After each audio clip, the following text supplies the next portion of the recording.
Welcome to another episode of the Guns and Mental Health Podcast. Mike's somewhere on a beach right now, taking a much needed vacation, and Jake's on assignment doing another media obligation.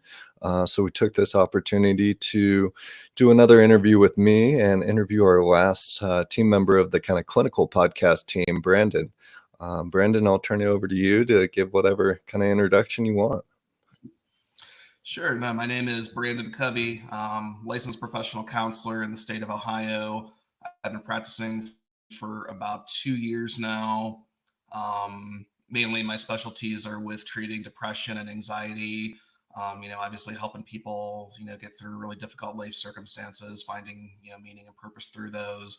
And then, over the years, I got really into trauma. So one of my other specialties right now is working with trauma. I did a presentation on EMDR on this podcast not too long ago. That's something that I got certified in, and I'm actually being certified to train it now. So I'll be the trainer for the agency that I work in.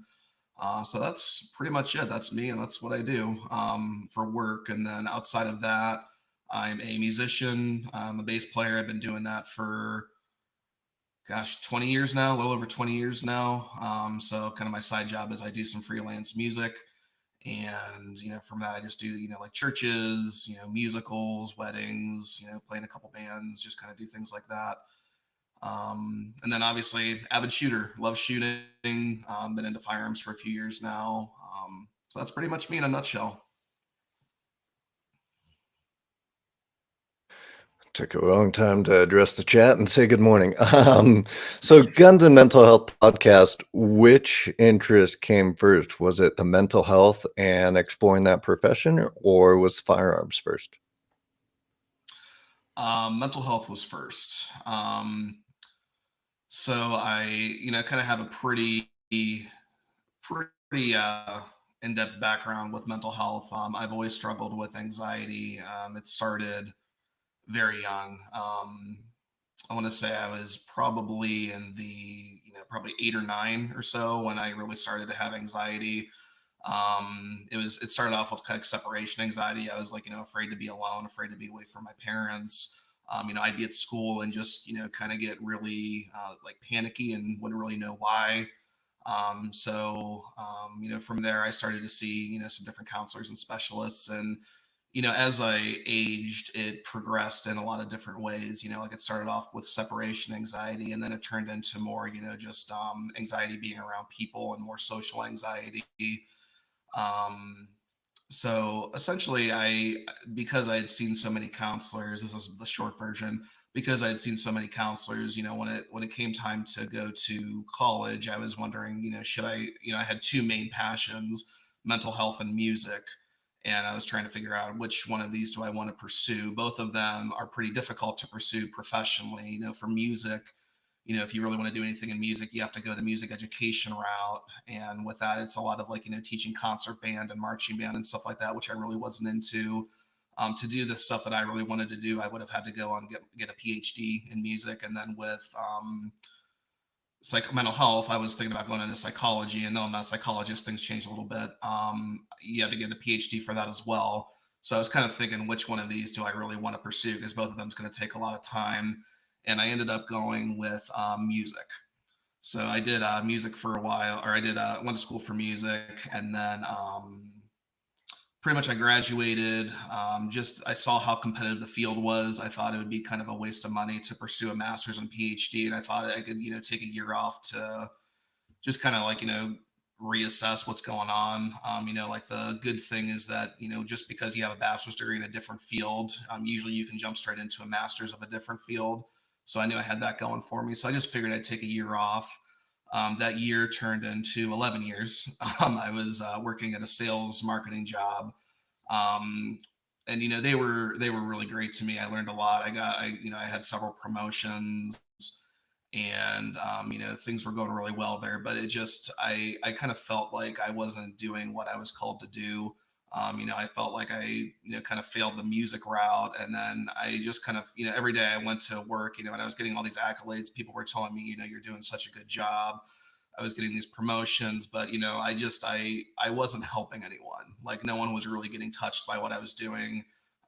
The world wasn't a better place with me doing what I was doing. And that's just something that's really passionate for me. I really want to be an asset. I really want to help. So I decided to go back to school for mental health. So I did my master's degree was in counseling and human development. I went to Walsh University, and I was originally going to go the school counseling route, to be a school counselor, because when you go to, or for the program that I was in, the degree was counseling and human development, and you could go into clinical mental health, school counseling, or student affairs. So I talked to a few school counselors that I know personally, and they were telling me that you do get to do some counseling, but a lot of it's like admin stuff, doing like kind of planning for college, a lot of like babysitting detentions and stuff like that. So I was kind of thinking like, okay, I want to do counseling full time, so I switched into the clinical counseling route. And like I said, I graduated like a few years ago, so I've been doing it now for about 2 to 3 years. Nice. Maybe this is a good spot to kind of demystify all the acronyms, and maybe from your point of view going through kind of college, are you aiming for LPC? What go through kind of the different options and maybe your experience through that? Yeah, definitely. LPC is what I am right now. So essentially, it's so confusing because I know we were talking a little bit about this before we started.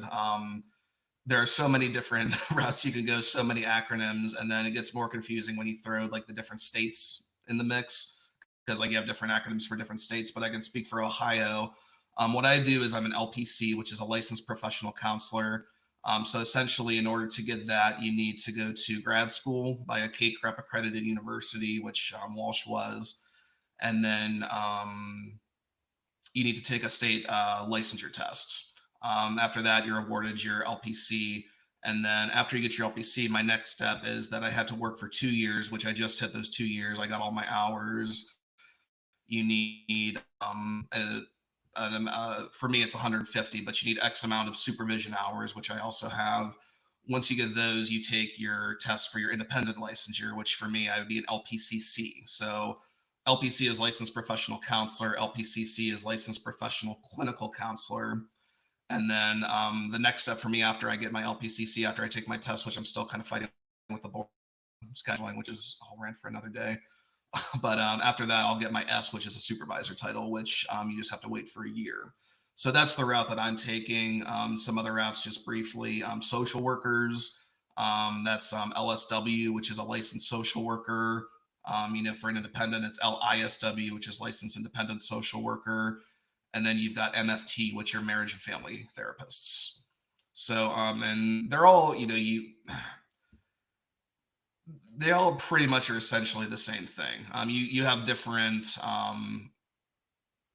like there's different things you can do for each ones, but like in the nutshell, I mean, you're still doing counseling, you're working individually with people, you're working with families, you're working with couples. So it's a lot of it's the same thing. The mental health field almost needs to steal one from like karate of like a black belt. Okay, they're a master top level. You talk about, all right, I'll take that test. And then I'm going to add another letter that I would have no idea what it means. It's very confusing, but thank you for walking us through Yeah. that. But if you guys Yeah. go to the belt system, feel free to steal that idea and make it easier on us, so we could maybe understand a little bit better from the outside world. Let's Definitely. talk about firearms. Where did those enter your kind of life? Yeah, so that's an interesting one. So I never really had a strong stance on firearms. Um, so I mean that's obviously changed now, but just kind of I was very, I guess I would say, gun neutral, or not gun neutral. I'd say gun ignorant is what I'll be honest. I'll say I was pretty gun ignorant. I kind of joked on the first podcast that I did on here, a little over a year ago. I used to think that a Glock was a slang term for a gun. I mean, this is how ignorant I was, several years back. But essentially, what happened was, it was, oh man, probably about 5 or 6 years ago, I want to say now. I can't remember exactly when it was. but I lived in kind of a rough neighborhood. And when I was going to grad school, I was working full time at that sales marketing job I was telling you about. I was going to grad school. I was doing practicum, which is essentially, pretty much doing counseling just under supervision from school professors. So, I mean, I was essentially like quite literally working 60, 70-hour work weeks, like all things considered with homework and all that stuff. So I was gone a lot. And what very obviously happened is my house was scouted out. It happened pretty much because I used to come home from work, get a change of clothes, go to school. I'd be at school for a couple hours, then I would come back. Literally, it was a 2 hour window. It was right when time change happened. So it got dark at like 4 or 5 o'clock. And I came home from school that night and I saw that my front door had been kicked in, TV was gone. You could tell like my drawers and my dresser drawers had been ransacked. Animals were under the bed, scared shitless. So it was just like a really, really kind of, I would say it was a pretty traumatic thing for me. After that happened, I was, having nightmares of like things happening. I'm very fortunate that I was not home when it happened because, like I said, this time I was very very gun ignorant. I didn't have any firearms in the home. I mean, that probably the closest thing I had was a knife in the kitchen drawer.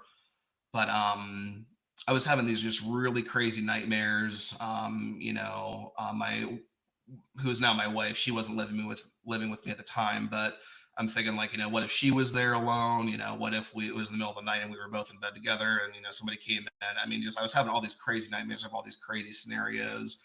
I became very hyper vigilant. Every time the doorbell rang, I would jump, 10 feet in the air. Just very hyper vigilant. Um, and just constantly thought about it. Even during the day, I was just constantly playing through these scenarios. And pretty much what it came down to, I was just like, I need something to protect myself. So my wife, my now wife, did an awesome thing. She got me a gift card to Thin Feather Fur, which is a gun shop or a kind of outdoor shop around this area in Ohio. So I went there and I got my first firearm. I knew really nothing about firearms. Like I said, I just was kind of at the mercy of the salesman at the counter. So he talked me into a Walther CCP M2. That was my first firearm. So then I went, I took it home. I felt very, like happy about, the fact that I had something to protect myself now. But I was so afraid of this thing. I was so afraid of this thing, Kevin. So like I would have it, sitting down like at my I would have it on my nightstand. Then I would have it in the case. Sometimes I would have the magazine loaded in the gun. Sometimes it would be chambered. Sometimes it wouldn't be. I was just like so afraid of this thing. So I called one of my buddies, Dan, and which he's a fellow musician. He's a drummer that I work with all the time, and I know that he, was into firearms. And I was just like, hey, I want to go shooting until I'm not afraid of this thing anymore. So took me shooting to an outdoor range that he's a member at, and we started, just kind of, firing off some rounds. He brought his arsenal with him, so I got to shoot mine. I got to shoot, his 1911 and some different calibers, and I just fell in love. It was like he like when we were done shooting, he's like, "All right, you ready to go?" And I'm just kind of in my head, I'm thinking, like, "No, I'm not," but I was with him, so we left. And then the next morning, it was literally like I woke up and I was like so happy, so pumped. And I'm like, why am I so happy? And it was because I wanted to go shooting again. So it pretty much kind of unlocked this passion that I had no idea that I had. So, fast forward, to now, I have a giant gun safe next to me that's almost as tall as me. I've got, fingerprint safes, kind of stored around the house. I've got, firearm in pretty much every room. And I'm one of those guys now. So went from being gun ignorant to very into firearms. I know it seems to be a slippery slope. You try to start slow, and then you're just diving full on in. Where did Walk the Talk America come in, or maybe was that traumatic event the kind of initiative that wanted you to be able to treat trauma better as a professional? Which maybe that.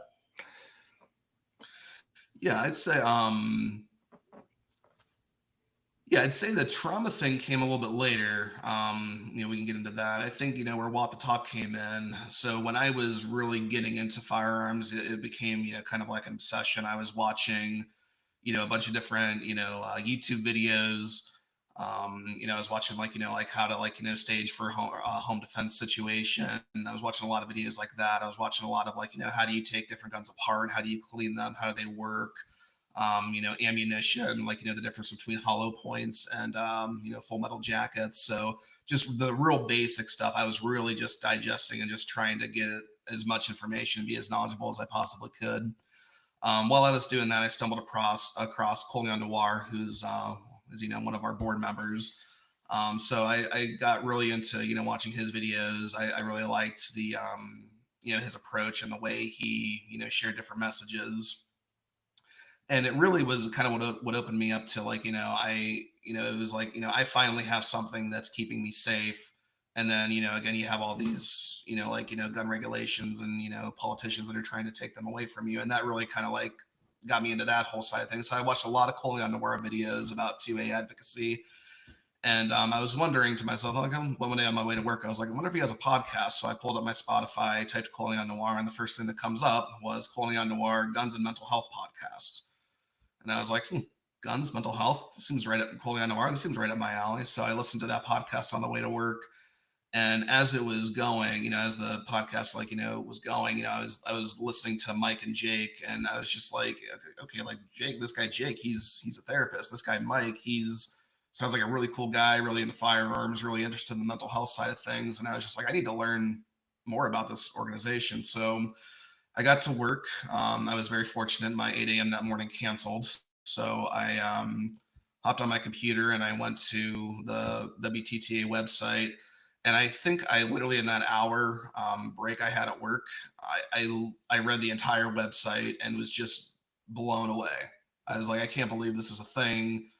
Like, this is the coolest thing ever. And then I started, I went to the YouTube channel. I was watching all the different YouTube tutorials. I saw, like the intersection of guns and mental health, the introductory course. There we go. The introductory course, the intermediate course. So like, throughout like the weeks I was watching all of those, and I just kind of became obsessed with the organization. I thought it was so cool. So I emailed them, who was Mike, and he emailed me back really quickly. And essentially I just said like, hey, this is amazing. I love what you guys are doing. I remember asking him like, do you have a store? I would love to buy some merch and like, support your guys' stuff and like, spread the word. And so I ended up, at the time there wasn't a store. So I donated $50, got a t-shirt, started to rep that, was repping the wristband, had the stickers. So later on, then I took the, like I said, I took the intermediate course, and I was having some trouble getting credit for it through the board. So I emailed Jake because he's obviously very open with his email and how to get in contact with him. So I emailed him and just said like, hey, and I asked him, I can't remember how it was, but I just asked him like a quick question about like, hey, like I'm having trouble getting credit for this. Is this a certified course? All this stuff. And he answered me, kind of went on a really short rant about counseling boards, which I thought was very funny. And then he said, you know, gun owning therapists are really hard to come by right now. Do you want to be a guest on the podcast? And I was like, oh my gosh. And I had been listening to the podcast since I heard Colion Noir. So that was a huge honor for me. So him and Mike had me on the podcast and interviewed me a while back. It was, like I said, it was about a year and a half or so ago. So that's just kind of how like we got, introduced. And I really connected with Jake in a few ways on that podcast. We talked a little bit about reality therapy, which is a therapeutic intervention or a therapeutic approach that a lot of people don't really practice, but me and Jake were really into it. So that was kind of a funny thing that we bonded over. And from there, it was just kind of like, I told them, hey, I really want to be a part of this. Like any way I can help, I'd be happy to, take the flyers to the gun shops, pass the stickers around. So from there, Mike sent me a packet of the box or the cards that we put in the gun boxes at stores. And a pack of stickers. So I took those to the local gun shops in the area and we're putting those on the counter, just kind of trying to spread the word. And I was doing that for a while. Like I said, I was listening to the podcast. I was a really big fan. And then finally I just reached out to Jake and I was just like, hey man, like I can do this all day. I'm more than happy to, be kind of like, a street team guy, but I'd love to be like a part of this and actually like, take a bigger role. So if there's any, any openings that you have on the board, I'd love to be considered. And then he just responded right away and said, we'd love to have you on the advisory board. And that was pretty much it. So ever since then, I'm very proud to say I'm, part of the team. How do you handle going to gun ranges or gun shops with the flyers? I know um, Mike and I talk a lot. He gets a lot of questions from maybe mental health organizations that want to share resources and don't know how to approach them, or maybe say some things that might bring some guards up of store owners. So, how do you approach it, and how do you find success having that conversation and kind of offering those resources? Yeah. So I think what helps is the ranges that I originally started to go to drop the flyers off. And they're not all ranges; some are just gun shops, but there's four in particular that I was thinking of. But they all kind of know me because I go shooting pretty frequently, so I'm on a first name basis with a lot of those people that work in the shops. So pretty much like I was just able to go in and I already had the rapport. So pretty much I just went in just like, hey, do you got a few minutes where I can talk to you about this organization that I'm a part of, and just kind of say, I don't really have like a set script that I say, but essentially just there's two main goals that we have. Where obviously the big one is we're trying to close the gap between firearms and mental health. One, we're trying to educate clinicians on like the on gun culture and making it normal, and why people own guns and why they're important. And then we try to destigmatize the counseling profession to gun owners. For example, like if there's a gun owner that has a whole bunch of guns, they might be afraid to go in and tell a counselor like, hey, I'm struggling with some suicidal thoughts right now. So we're trying to destigmatize that process and let them know that there are gun friendly counselors out there. And then just kind of say like, these are some flyers that we have, do you mind if I just put them here on the counter for you, and then here's some stickers. And then usually they're cool with that. They just kind of let them sit there, and then after a while they usually disappear, which is a good thing. I talked to a couple of them, and they said it's kind of funny because like people like they'll kind of like walk into the counter, and then they'll kind of like look at it and kind of like walk away a little bit, and then kind of come back and just like grab a flyer, sneak it in their pockets. So there's still like that secret stigma to it, but it seems to be responded pretty well That's or great. received pretty Yeah, well. I think everybody, yeah, obviously has concerns and hears the horror stories, so it's making progress, but obviously not there. Did you have a similar experience to Jake, to where you came out of the closet, in his own words, as a gun owning mental health professional, or did you have kind of a different experience? Yeah, I never really say. I was always pretty open about it. Like in school, in grad school, a lot they would ask you like, what are something like, like you have like the icebreakers, and like say your name, what got you into counseling, and one interesting fact about yourself. And sometimes like my interesting fact would be that I'm a musician. Sometimes it would be that I'm really into firearms and I'm an avid shooter. Um, I never really got any backlash from it personally, but I have learned that there are a lot of people that have such as Jake and a lot of other people.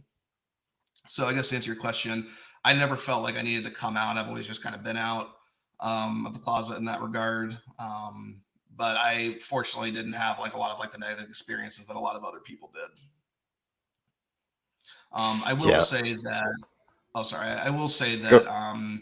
as I post like different things, as I share different things about Walk the Talk America, and like for example, I was sharing the survey that we had a while back.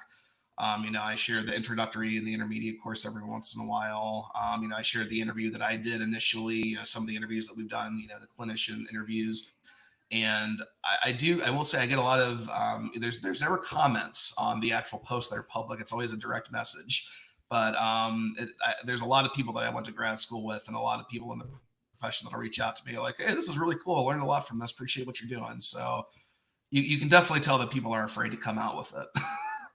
Absolutely. It's almost like the gun flyer on or the flyer on the gun shop counter. Everybody's, oh, this is cool, but I don't want to publicly be attached saying those things.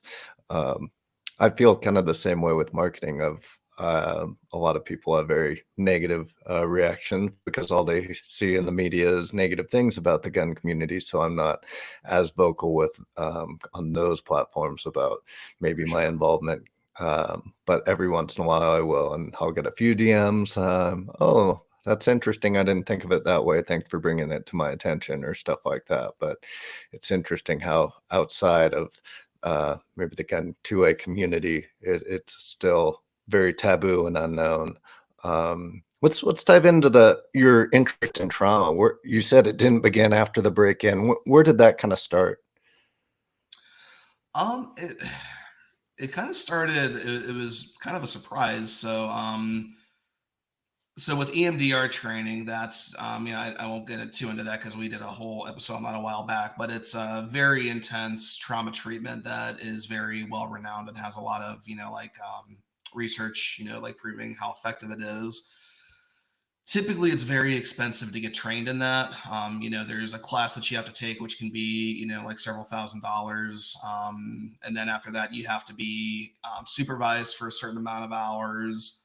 Again, it all depends on the state that you're in, but obviously you have to pay, 150 to $200 for each of those supervision hours. So, I mean, to get trained in something like that, it's a really big investment, and it's something that we were kind of they brushed over it in school, just like, oh yeah, this is an option, but never really got into it. So something that I always thought was very interesting.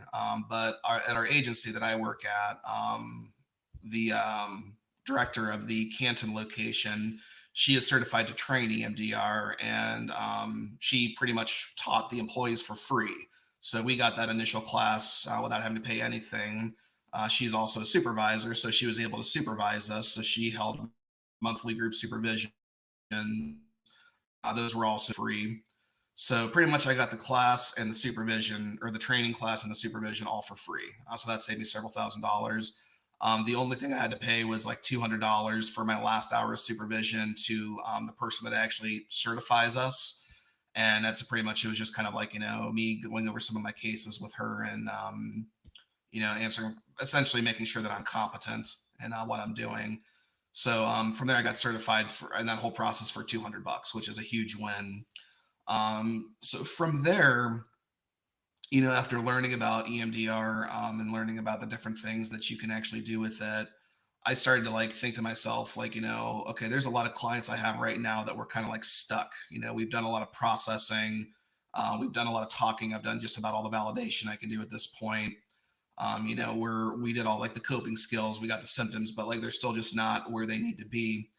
And I was thinking okay, EMDR would be a really good fit for this person. So I started to practice EMDR introduced EMDR to some different clients. And it was just so crazy to me how much it helped so many people. I'm not saying that everybody that comes in is a miracle case, or that it's anything that I'm doing specifically, but it's just so crazy seeing people that I've worked with for a year that have just been so down and so wrapped up in their trauma, and then just after just a few weeks, just you can just see it in their eyes, you can see color in their face, they're active, they're not just sitting at home anymore, they're actually out doing things, they're not afraid to do things that they used to be afraid to do anymore. It was just so cool to see that, and I kind of got addicted to that aspect of it. And then I read a book called "The Body Keeps the Score" by Besser van der Kolk. It's a really, really well-known book on trauma, and just thought that was very interesting how what trauma can do to the body. And I thought it was, and there were some parallels. It wasn't my specific situation that got me into wanting to learn trauma, but kind of after the fact, I was able to go back and think to myself, okay, I was suffering from acute trauma, from this break-in. And, I was looking at all these normal symptoms of trauma, such as the nightmares, the flashbacks, hypervigilance, avoidance, difficulty experiencing positive feelings, the high anxiety, I was looking at all these things and just kind of thinking okay, I had a pretty normal, I thought I was overreacting. I thought I became paranoid, but I had a very normal response to, what happened. So, it kind of got me really into just changing kind of the way I dealt with trauma. So, when people would come in with different traumatic instances, I just tell them, all these things that you're going on, or that you have going on right now, especially, if people have dissociation, which is kind of an out of body feeling that they have, just being able to tell them no, you're not, I know you feel crazy, but you're not crazy. You're going through really normal things that stem from an abnormal thing that happened to you. And it just kind of turned into, kind of addiction for me, just to kind of help people through stuff like that. Did you ever get it for yourself? I know we talked about in the episode of you can kind of treat yourself with it, or did you have somebody else that was certified in it? do it to you to experience it, or how did that work? I did. I went through it one time. Essentially, it was. I won't go into like like the reason. It wasn't like too terribly traumatic. But all I'm going to just say it was essentially a dog that I had for several years. I had found him when he was a puppy. There was a lot of things that happened. And I think I was in undergrad when this happened, so I was still living at home with my mom. Some things happened situationally. She ended up losing the house. We had to kind of move, and I moved out to an apartment. She moved out, but because of just like the situation, we weren't able to take our animals with us. So that losing that dog, having to rehome him, and he had a great home, lived a great life, everything great, but just that moment was really triggering for me. And I was talking to my therapist about it. I can't remember what happened at the time. My therapist at the time, I can't remember what we were talking about, but we were talking about something completely different. And then somehow that dog came up and I got a little bit emotional. And she was just kind of like, okay, like this is clearly still bothering you quite a bit. So I went through EMDR through that process. And I thought it would be cool just to, be able to go through it. That way I can say that it's something that I've experienced myself. And I'd say it definitely did help. Um, like, when I look back, the whole point of EMDR is to, look back on a target memory and have it not bother you as much, thus the desensitization. So, am I able to look back on that whole experience and like, be, happy about it and think like, this is totally okay? Absolutely not. But I could actually look on it now and not emotional and have it really impact. I can't personally that I've been through it and speak the power that it holds for sure. That makes sense. And it was interesting in your break-in experience of your experience once you got your firearm, you kind of felt better and almost maybe felt a more natural, oh, okay, that's over and done with. But that experience never fully goes away too. Of you felt better, you felt more secure with a firearm, Mhm. especially after you weren't afraid of it and got on the range with it. But that underlying trauma just doesn't magically float away. It's still there. Do you ever maybe Absolutely not. suggest firearms for people that are suffering from anxiety in appropriate kind of situations that they've experienced, or does that never really kind of get there with the client profession relationship? I would not say that I recommend it if it doesn't come up. It's one of those things. I'm very easy to talk to. I'm a very easy clinician to talk to about firearms. I've got a lot of WTTA. I've got a couple polos and like the quarter zip. This hoodie, this T-shirt. I've also got a little plastic bowl of stickers and wristbands right on the little stand next to the couch that people sit on. And then I've also got a sticker that says the liberal gun owner sticker on my uh, cabinet that sits behind me. So pretty much you walk into my office and within 5 minutes you'll be like, okay, this guy's into guns to some capacity. So people that do own guns are usually pretty comfortable talking about it. So I'll recommend them to go shooting, if they're already a gun owner. Um, but as far as like, if it never comes up, it's not something that I bring up because, I don't know if there's like how they are with firearms. I don't know if there's like a traumatic thing that they may have been through with firearms. Maybe they had, a family member that, killed themselves with a firearm and they hold a stigma against that. So I'm reluctant to just recommend it as a coping skill, but I do slide it in there every once in a while. So, when I talk about coping skills and mindfulness, I'll say something like, it's different for it's different for everyone. For some people, it could be music. For some people, it could be journaling. For some people, it could be watching a show. For some people, it could be going to the range and firing off some rounds. So that's kind of my little plug that I'll throw in there. But yeah, that's as far as like just recommending it out of the blue. I don't think that's something I've ever done. That makes I would sense. like to Yeah, though. it's not when appropriate, and you have all of the cues to open that conversation if they're curious and interested in it. How has your maybe life changed the most since being more involved with Walk the Talk America? I would say the biggest thing is being able to advocate for something that I believe in, um, or that I'm passionate about. So I've always been passionate about mental health. I've become over the years very passionate about firearms. So being able to walk in both worlds and really like have a passion and be a part of an organization that allows us to kind of like live in both worlds and advocate. I think that's probably the biggest way that my life has changed. Um, like for example, I'm off on Friday mornings. I work 410s Monday through Thursday, so I really look forward to like this podcast every Friday morning. It's one of the highlights of my week. Um, and then I got to go to Mike very graciously like had all of us come to SHOT Show this year. That's an experience that so many gun owners want to go and just don't get the opportunity to go. So I'm very lucky and very grateful to have had that opportunity to go and check that out. But I'd say just kind of a short answer to your question, just being able to advocate for something that I believe in, and that's something that I would like to do more, as I progress into my career and as I'm, able to work independently. And, maybe if I have my own practice someday, or if I'm, head of an agency and I don't have as much client facing hours, I would love to spend more time advocating for WTTA as well.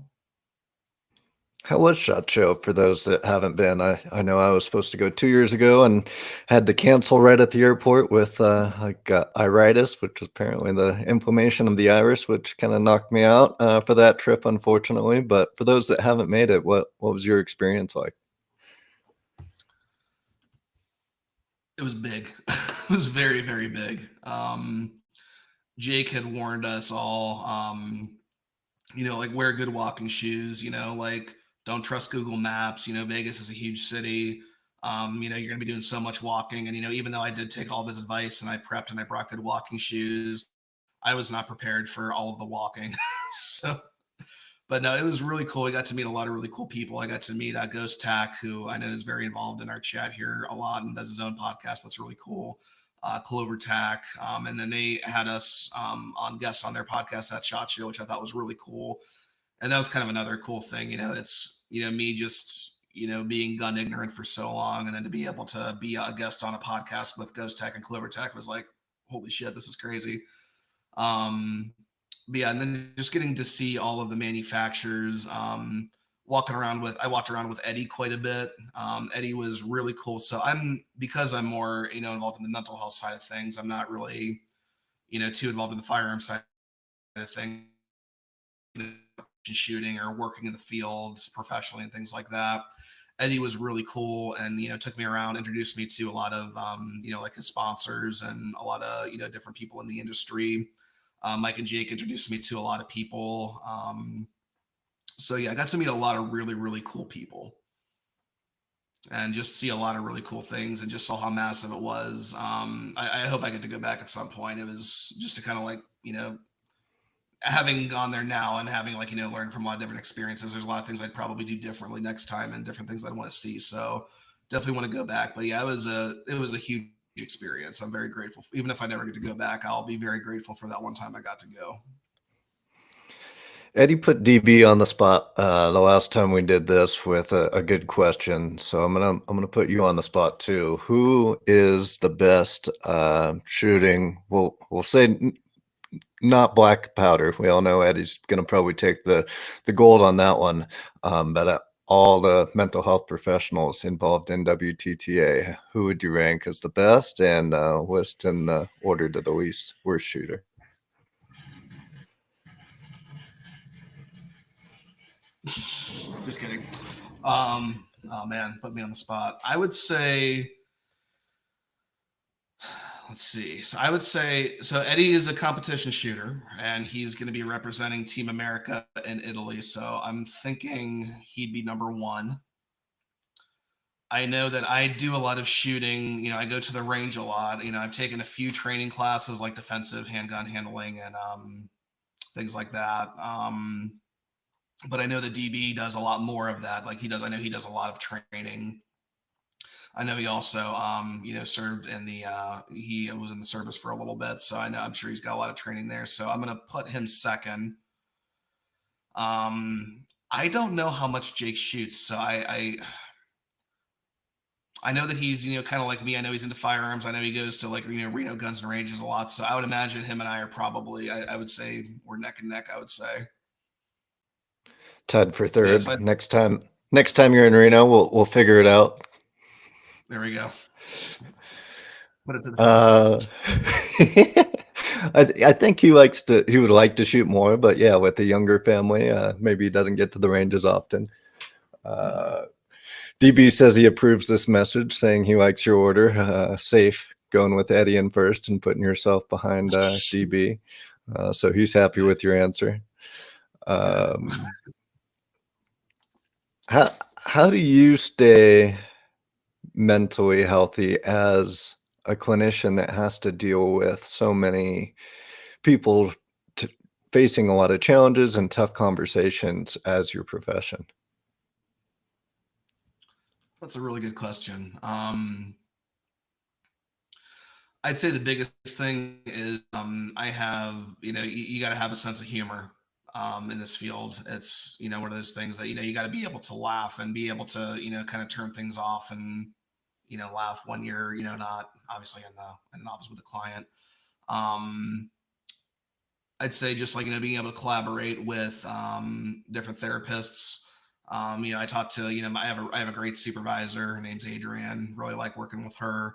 The different people I work with, it's good to talk to.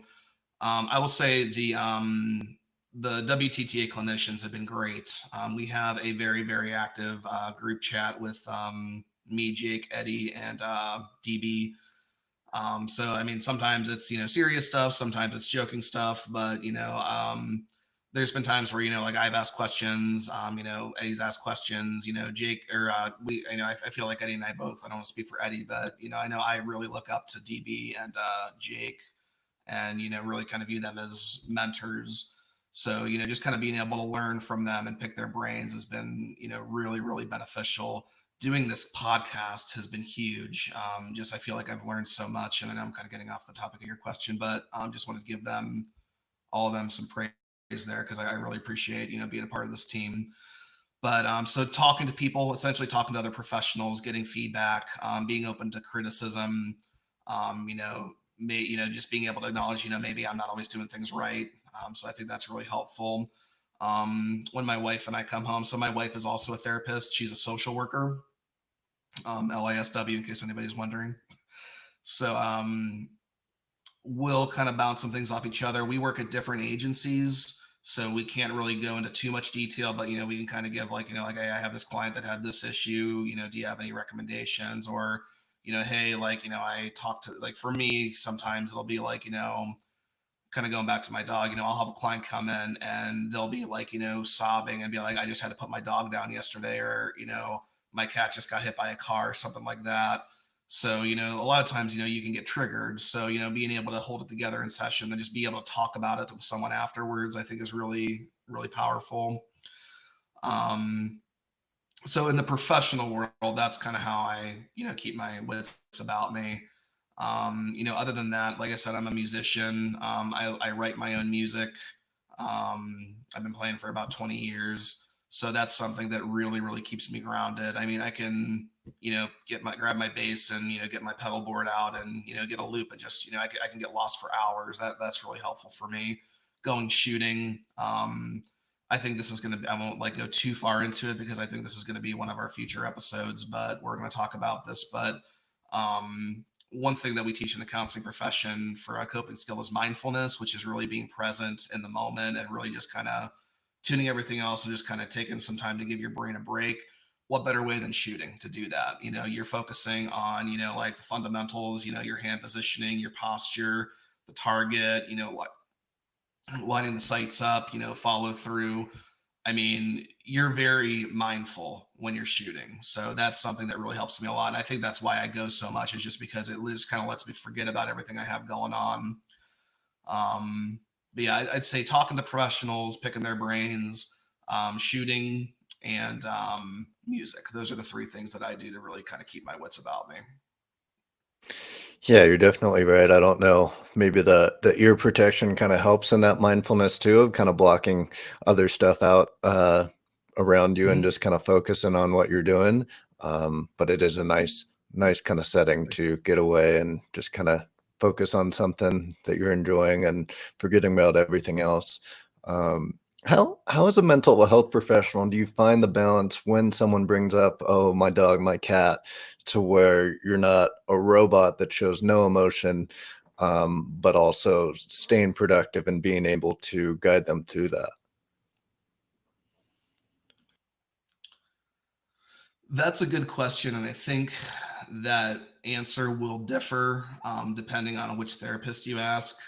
Um, I have learned in my, I think I, so I'm, to kind of give you a little bit of background, I identify as a Christian. I consider myself a Christian. I think everything happens for a reason. And I think that even if you go through something, like really, terrible, I feel like, there's some sort of, meaning and purpose that you're supposed to take from it.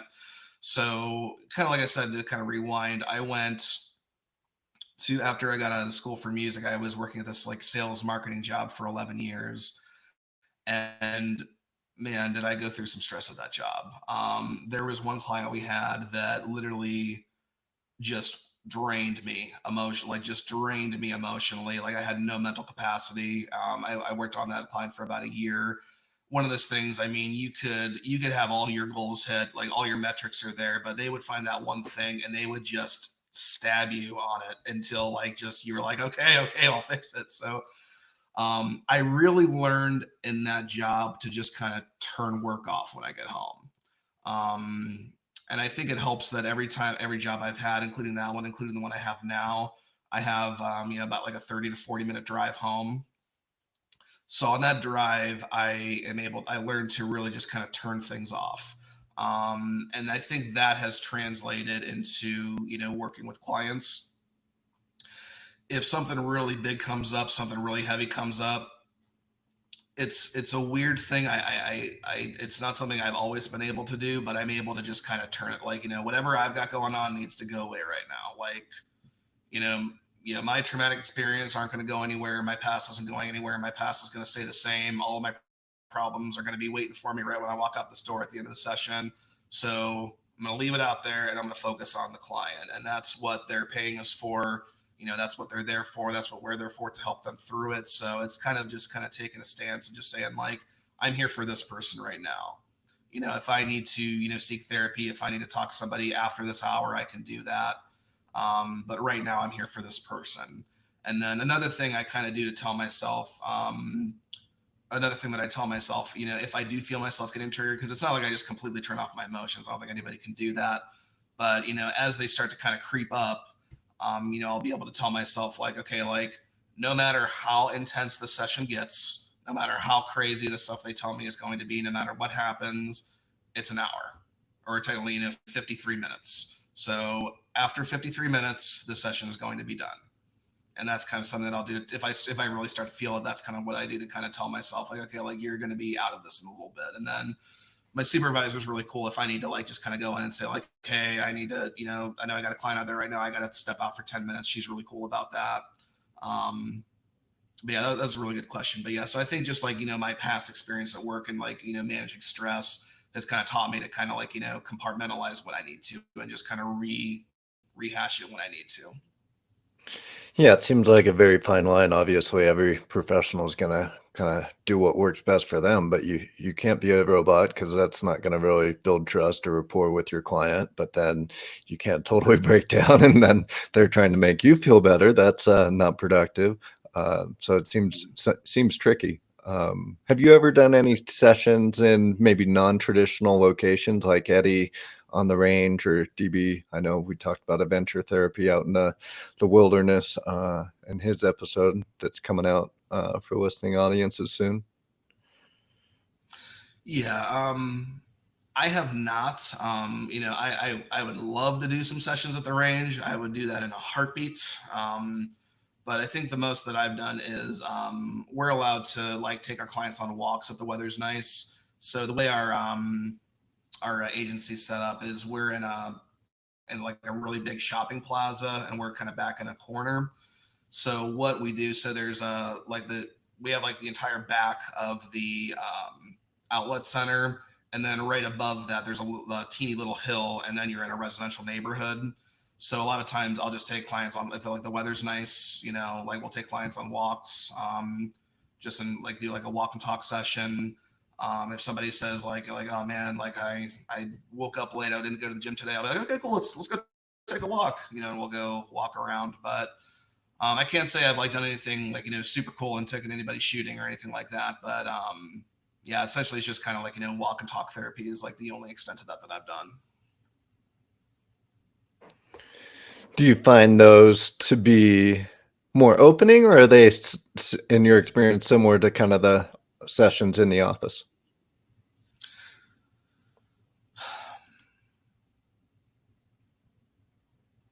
It depends on the client, really. Sometimes, like if you're sitting, face to face with someone, they can feel a little bit intimidated. So like, like the kind of like just that constant eye contact, feeling like they're pressured, that can impact people sometimes. So being able to walk where you're not just like constantly staring at them in the face, I think that can be benefit. That's shown beneficial for people. They've opened up a little bit more. Um, I'd say that, I like they've been more productive in the office just because, like, when you are outside, there's a lot of distractions. Like, you got the cars and birds and squirrels running by and stuff like that. So there's a lot of different distractions that you can come by. But I think it just kind of depends on the person. Yeah, that makes sense. I was interested as that's kind of like a touch step into nature, but still obviously in the city, compared to the last interview I did with DB, totally in nature and going on maybe more of a hike with a lot more quiet and less distraction. So I was seeing if you saw, yeah, the benefits just in that kind of walking outdoors, or it seems like it depends. But Yeah, that and was it doesn't help that interesting. I'm in Ohio, so we don't have the Yeah. pretty mountains and the pretty trees and the snow tips and the mountains and all that stuff. We just have, gray skies and some trees and some houses. So Yeah, DB's pretty lucky being out in the green country of the Pacific Northwest. I don't think for it'd sure, work in New York City or suburbs as much. definitely. Um, let's see. Let's get to Mike's favorite question. You already did this, but what you already talked about how you stay mentally healthy, but after a long, stressful week, what's your go-to? You're going to music, or are you trying to schedule time on the range? Literally both. And last weekend it was a perfect example. Me and my buddy Dan that I was telling you about earlier, we went to the range and we were there for a couple hours. And then there's a new song that I'm working on right now that I came home and kind of picked apart. Um, so I would say those are both like pretty equal. I'd say, I know I talked a little bit about how just to kind of add to the question, I know you asked me about like like how shooting specifically helps, and I kind of got into the mindfulness side of things and how that really is beneficial for me. How music helps me when I write is so I'm a bass player. I write some it's not like very like something that you see every day, but I do some solo bass repertoire. So everything that I write is instrumental. So essentially what I do is I take whatever emotions I'm feeling, whatever baggage I've had throughout the week, and I'm turning it into, a piece of art. What I think is really powerful about that is that the stuff that I make it's very chill, and I mean you can find it on Spotify if you're interested. It's just or on any streaming platform. If you just type my name, I've got two albums currently. One's called Reflections, one's called Hope for Tomorrow, and I'm working on a new one right now. But essentially it's very very chill music. I've had somebody tell me that's a massage therapist that they use it, they play every once in a while, like when they're working on clients. I've had people tell me that like if like I've had kids and adults tell me like if it's grad school or just elementary school or middle school, they'll say like, hey, like I really like putting your music on when I'm doing my homework. It really grounds me. um and essentially it's just and then another friend of mine said like when I listen to this album in particular, it's very healing for me, and he kind of like thanked me for putting it together. So all that to say, I think there's something really powerful of taking really negative emotions, because I don't write when I'm happy. Like if I'm in a really good mood, I don't really feel like I need to do any coping skills. It's more so just like just kind of like doing my normal music and session studio work.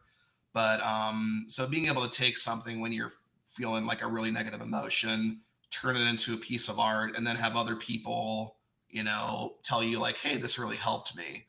That's something that I really really enjoy, and that's why I like music so much. I feel like music is very very powerful in that regard. Is it something to where depending on your mood, you're like, "I need to be writing this kind of music out," versus kind of performing music that you've written? Or is it more of a process of, "Ooh, this was stressful. I just wrote, last week when I had a stressful client. Now I'm gonna perform that song from last week," or how do you approach that? Yeah, so I'll perform like my older music just to kind of like keep them under my fingers and just I don't want to forget how to play them because they took a lot of time to put together. But usually what I do is if I'm working on like a new something new, I usually don't go into it where it's like I had a bad week, I'm gonna write a song. It's I had a bad week, I need some sort of outlet. So I'll come down and I'll just kind of play. I don't really think about the notes I'm playing, I don't think about the chords. I just kind of play what I'm feeling. And sometimes I just do that for 3 hours and then I put my bass up and call it a day. Sometimes it'll be like, okay, I really like this thing that I just wrote. So I'll record it on my phone so I don't forget it. And then, I'll come back to it and, kind of develop it from there. So it's kind of a combination of both playing my older stuff just to kind of keep it under my fingers and then just kind of being experimental and writing new stuff. I think every time I've tried to write a song, like where I say, like, and I envy people that are able to do this so well. It's hard for me just to be like, hey, I'm going to write a song right now. I have to really be in the mood. So I think just kind of going in with an open mind and just not really knowing what's going to come of it, that's kind of where the real therapeutic aspect is for me. And Yeah, then it's if it turns into interesting. a song, great. We had a lot of guests that talk maybe about a physical output of, "I'm gonna go work out. I've had a long week," or I know Jake enjoys playing baseball. I semi-retired, mostly retired athlete with 2 kids, and I enjoy being athletic as kind of an outlet. So music almost seems the exact same thing of like an outlet of your emotions in a more positive manner. So it was cool seeing both incorporated, not just playing, but also writing and the whole Mhm. process to it. Yeah, definitely. Yeah, and I mean, you kind of see it too, like when you just like when you watch people listen to music. I mean, like it can be you can be watching a death metal, you can be really angry and feel like I need to listen to some death metal, and then they're like headbanging and they're getting that emotional, that physical release out. It could be like contemporary Christian music where people have their hands up and are really getting into it. You could be just people, playing, pop music and seeing people dancing. I mean, it's very powerful, and it really is a good emotional outlet in a lot of ways. Do you listen to music on the range? I know some of the ear protection can sync to Bluetooth or something like that, or do you not mix those 2? That's a really good question. I never even thought about it, but no, I've never done that. Yeah, I've never done that. I think, like when I'm shooting, usually what I'm doing is like, it's a release and it's, therapeutic, but I'm really focusing on, more of like the training aspect. So, I just want to make sure that, like I stay fresh and, like obviously, you don't have a lot of distractions when you're at the range other than just like people, firing off rounds next to you. But essentially, I just really want to, I'm kind of on a mission. I really want to focus on my fundamentals. Um, and usually like even like down to the targets that I use. Usually like I have like those targets with like the really, really small, like 3-inch circles, and I really just focus on like precision shooting. Um, so yeah, I'm really hyper focused on just shooting. So yeah, I've never crossed the two before. Are you gonna try it one day now that you thought about it, or are you gonna keep them separate? I think so. Yeah, that'll be cool. I know I've seen a lot of things on, I don't know if you've seen them, but there's a lot of things on YouTube, and it's probably they're targeted to me because I love music and guns. But there'll be like they'll be out on the range, they'll be playing like a heavy metal song, but then like they'll start like shooting guns to the beat of the drums. So I've seen that happen. That would be interesting to do sometime. Yeah, even if you made a song and did you shooting to the beat would be a fun video too. That would be. All right, we're hitting an hour. Let's do one last wrap up question that might put you on the spot, and you might have multiple answers instead of the hard way out. What has been your favorite podcast episode that you've been a co-host on?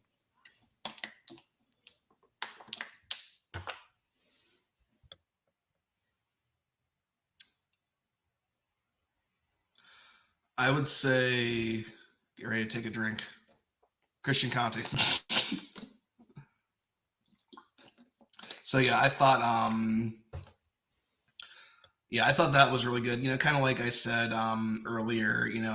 Jake is somebody that I view kind of as I've grown to view as a mentor, and like he obviously he loves Christian Conte and talks about him all the time. So being able to read his book and then see him and you just kind of hear him talk.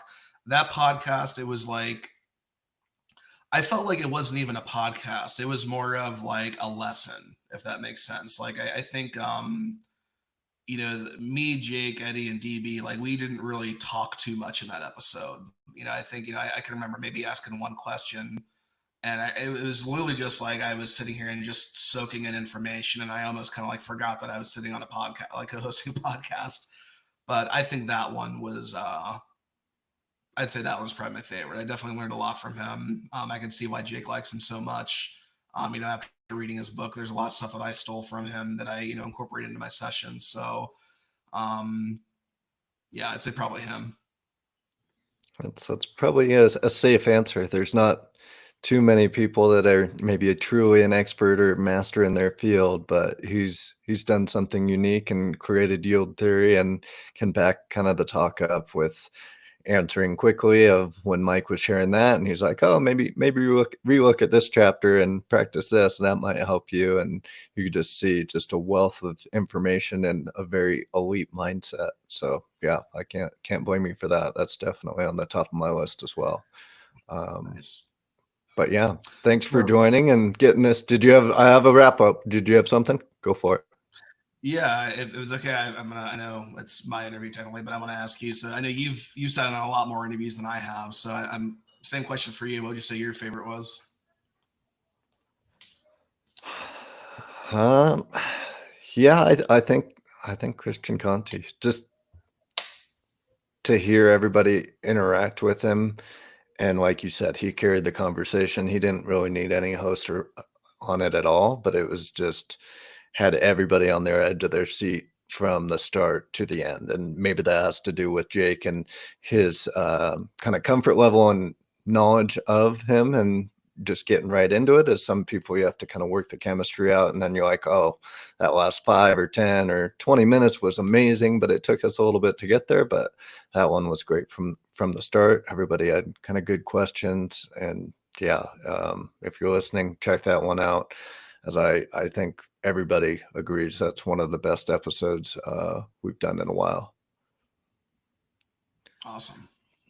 But yeah, thanks for coming on. I know we've wanted to do this, and I think I was sick one time when we were supposed to do this, or something got in the way, but I'm glad we got this done. And Yeah, let definitely. people know where they can find you. You mentioned your Spotify, but wrap it all together. Any social media handles to reach out to you if they want to ask any questions or listen to your music.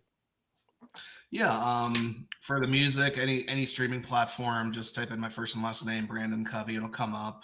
There's an album called Reflections and one called Hope for Tomorrow. Hopefully there'll be some more singles or albums coming out there soon. I'm just kind of now getting back into it. I took a pause from grad school and changing careers and everything, but it's something that I feel important to get back into. As far as social media, I've got a Facebook, again, just Brandon Covey. And then Instagram, brcovey1. So very easy to get a hold of. Feel free to send me a message if you have any questions or recommendation or need any recommendations or anything like that. I'd be happy to talk to you. I will say too, I wanna give a shout out to Eddie. His Instagram handle is like so cool, and like it's his Instagram handle is Black Powder Therapist, which is just so cool. And then I have to say like, oh, mine's brcovey1. So kudos to Eddie for having a cool Instagram handle. I don't know if Jake's gonna change it, but he has a creative one idea that he might go to. So we'll see if that comes to reality. But yeah, Yeah. thanks for I was joining thinking us. about And I was thinking about changing mine to what Shooting Groove. there you go. Get your own thing. We'll get you some your own t-shirt and sweatshirt. You'll be set. Heck yeah.